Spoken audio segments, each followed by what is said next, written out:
Hello. नमस्कार. मी आनंदी जोगदेव आणि रेनायसन्सच्या हितगुजमध्ये आज मी पुन्हा तुम्हा सर्वांचं खूप मनापासून स्वागत करते. मला माहितीये की मी खूप दिवसांनी तुमच्या समोर येतेय हा हितगुज कार्यक्रम घेऊन. कारण त्याची मी सर्वप्रथम माफी पण मागते कारण मला आठवतंय त्यानुसार सांगलीच्या करोना आणि महापूर या आपल्या हितगुजच्या कार्यक्रमानंतर ऑलमोस्ट 1.5 महिना झालाय आणि मला खूप मेसेजेस किंवा फोन आले होते की तुमचा पुढचा ह्या मुलाखतीचा कार्यक्रम कधी असणार आहे. सो सगळ्यांना खरंच सॉरी म्हणते मी की थोडा जास्त वेळ घेतला. पण काही टेक्निकल इम्प्रुव्हमेंट करतेय या कार्यक्रमात आणि त्याचीच हा आमचा एक छोटा प्रयोग या दिवशी मी चालू करतेय दिवाळीच्या पार्श्वभूमीवर. आणि मला खूप छान वाटतंय की लाईफ डिझायनिंग हा मेन आपला फोकस आहे रेनायसन्सचा, ज्याच्यात आपण वेगळ्या वेगळ्या प्रकारच्या सर्व्हिसेस प्रोव्हाइड करत असतो. मग ते लाईफ डिझायनिंगच्या अकल्ट सायन्स बेस्ड ज्याच्यात टॅरो कार्ड रिडिंग असेल किंवा ग्राफॉलॉजी असेल किंवा इव्हन ऍस्ट्रॉलॉजी असेल, अशा टाईपचे अनेक असंख्य NLP असेल, असे अनेक प्रकार आपण लाईफ डिझायनिंगसाठी सर्व्हिसेस याच्या थ्रू प्रोव्हाइड करतोय. त्याचबरोबर काही एज्युकेशनल फील्ड्समध्ये पण आपण काम करतोय रेनायसन्सच्या थ्रू, जेणेकरून प्रत्येकाचं लाईफ हे समृद्ध व्हायला प्रयत्न आपण सगळेजण रेनायसन्सच्या थ्रू करतोय. आणि हितगुज हा या रेनायसन्सचा एक छोटा प्रयोग आहे की लाईफ म्हणजे खरंच काय असतं आणि ते प्रत्येकासाठी काय काय मायने रखता है ये लाईफ. तर त्याचा एक खूप छान असा प्रवास वेगळ्या वेगळ्या व्यक्तिमत्वाशी बोलून मलाही खूप शिकायला मिळतं आणि तुमच्यासारख्या श्रोते वर्गाचं आणि आजपासून दृकश्राव्य पद्धतीनं त्याच्यामुळे मी प्रेक्षकही म्हणेन. तुम्ही लोकांनी खूप ह्याला भरभरून प्रतिसाद दिलेला आहे की वेगळे वेगळे व्यक्तिमत्व त्यांचं लाईफ त्यांच्या प्रत्येक त्या त्या गोष्टीकडे बघण्याच्या त्यांच्या भूमिका त्यांच्या लाईफमध्ये आतापर्यंत त्यांनी कसं निभावलंय त्यांचं लाईफ किंवा काय शिकलेत काय चुका केल्यात असा आपण हा प्रवास बघत आलोय. तर आज आपण चालू करूयात आजची मुलाखत. ही मुलाखत आज मी घेतेय वेदश्री करंदीकर हिची. मला सांगायला खूपच छान वाटतंय की ही माझी मामे बहीण आहे आणि त्यामुळे बेसिकच आमचं असं म्हणाल तर रॅपो छान आहे. त्यामुळे मला नक्की खात्री आहे की आजची आपली मुलाखत ही खूप मस्त होणार आहे. हाय वेदश्री. हॅलो. हाय. हॅलो. कशी आहेस? मी छान. तू कशी आहेस? मी पण छान एकदम. प्रेक्षक हो, आज वेदश्री करंदीकर आपल्या बरोबर मुलाखत देतेय. ती राहतीये सध्या अमेरिकेत आणि माझ्याकडे रात्री दुपारचे 11:30-12 वाजत आलेत आणि अर्थातच तिच्याकडे ती रात्रीची वेळ आहे. पण दोघींनी ठरवलंय की दिवाळीच्या पार्श्वभूमीवर ही मस्त एक मुलाखत आपण तयार करायची आहे. तर वेदश्री अर्थातच छोटीशी माहिती देते तिच्याविषयी की पुण्याची आहे आणि स्कूलिंग झाल्यावर तिनं कमिन्स कॉलेजमधून इंजिनिअरिंग कम्प्लीट करून बरेच वर्ष झाले ती अमेरिकेत आहे आणि आता खूप छान सेटल झालेली आहे, जॉब करतीये. आणि वेदश्री तू सांगशील की साधारण कधीपासून तू अमेरिकेत आहेस आणि कुठली सिटी काय डिटेल्स जरूर दे आम्हाला. हो, येस, नक्की. मी अमेरिकेमध्ये 2014 मध्ये आले. इंजिनिअरिंग कम्प्लीट केलं तू सांगितल्याप्रमाणे कमेन्समधनं आणि मग 2-2.5 वर्ष जॉब केला इंडियामध्ये आणि मग असं वाटलं की काहीतरी अजून शिकायला पाहिजे, अजून आपण काहीतरी MBA नाही पण अजून थोडं वेगळ्या प्रकारचं शिक्षण घेतलं पाहिजे म्हणून अमेरिकेमध्ये मास्टर्स करायला आले मी.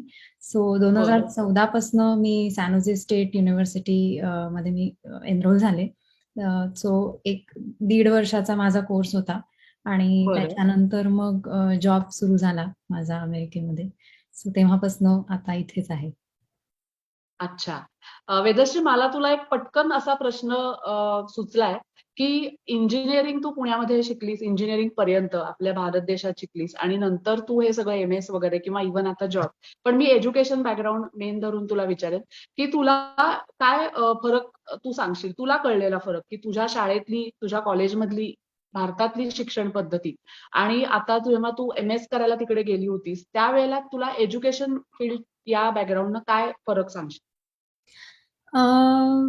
मोस्ट ऑफ द माझं जे शिक्षण झालं ते इंडियामध्ये झालं त्यामुळे खूप तसा थोडाफार मला चॅलेंज जाणवला जेव्हा मी इथे शिकायला आले तेव्हा. ओके. जो असा की आपल्याकडे मोस्टली जी पद्धत आहे ती खूप टेक्स्च्युअल बेस्ड आहे किंवा जास्तीत जास्त सिलॅबस जो आहे तो कम्प्लीट करण्यावरती भर दिला जातो आणि एक इथे जसं आम्ही पाहिलंय की मोस्टली ऍप्लिकेशन बेस्ड गोष्टी शिकवल्या जातात. आता बरं. आय डोंट नो की हे म्हणजे डायरेक्ट कंपॅरिझन आहे का ऍपल्स टू ऑरेंजेस मी कम्पेअर करते, कारण मास्टर्स कोर्स आणि बॅचलर्स पर्यंत जे म्हटलं तरी बेसिक कोर्स वर्क असतं त्यात थोडासा डिफरन्स असू शकतो. मे बी मास्टर्स कोर्स इंडियामध्ये थोडा वेगळा असू शकतो, पण मला जाणवलेला डिफरन्स असा आहे की इथे जास्त ऍप्लिकेशन ओरिएंटेड शिकवलं जातं. इथे जी फॅकल्टी आम्हाला शिकवायला यायची ती रिसर्च बॅकग्राऊंडची तर डेफिनेटली होतीच होती, पण ऍट द सेम टाइम इंडस्ट्रीमधनं लोक रिटायर होऊन आम्हाला शिकवायला यायचे की ज्याच्यामुळे कंपनीजमध्ये काय प्रकारचे ऍप्लिकेशन लागतं किंवा काय प्रकारचं शिक्षण लागतं त्याप्रमाणे ते आम्हाला शिकवलं जायचं. आणि मग ऑफकोर्स म्हणजे आमचं फील्ड असं आहे की शेवटी तुम्ही जॉब करता. जे फील्ड रिसर्च असतं किंवा अकॅडमिक ओरिएंटेड असतं तिथे वेगळ्या प्रकारचे प्रोफेसर्स असतील. सो हा मला सर्वात मोठा बेसिक डिफरन्स जाणवला. दुसरा डिफरन्स मला असा जाणवला की आपल्याकडे असं खूप स्ट्रक्चर्ड सगळं असल्यामुळे म्हणजे त्याचे फायदे सुद्धा डेफिनेटली आहेत की जे इथल्या इंडियन्सना होतात आणि जे ओव्हरऑल सगळ्यांना माहिती आहेत की त्यामुळे इथे इंडियन्स किती सक्सेसफुल आहेत. पण ऍट द सेम टाइम जे शिक्षण पद्धती आहे त्याच्यामुळे आपलं ज्या प्रकारचं स्ट्रक्चर आहे त्यामुळे चेंज करणं अवघड जातं, म्हणजे फील्ड्स किंवा ते इथे ती फ्लेक्झिबिलिटी खूप मिळते की अनेकदा मी बघते की इंजिनिअरिंग बॅकग्राऊंडचा माणूस डॉक्टर होतो म्हणजे पुढे जाऊन. सो म्हणजे असं इंडियामध्ये खूप क्वचित बघायला मिळतं. जसं इव्हन आमच्या फील्डमध्ये एका स्ट्रीम मधनं दुसऱ्या स्ट्रीम मध्ये जाणं, की मी मुळात शिकले इंडियामध्ये इन्स्ट्रुमेंटेशन अँड कंट्रोल.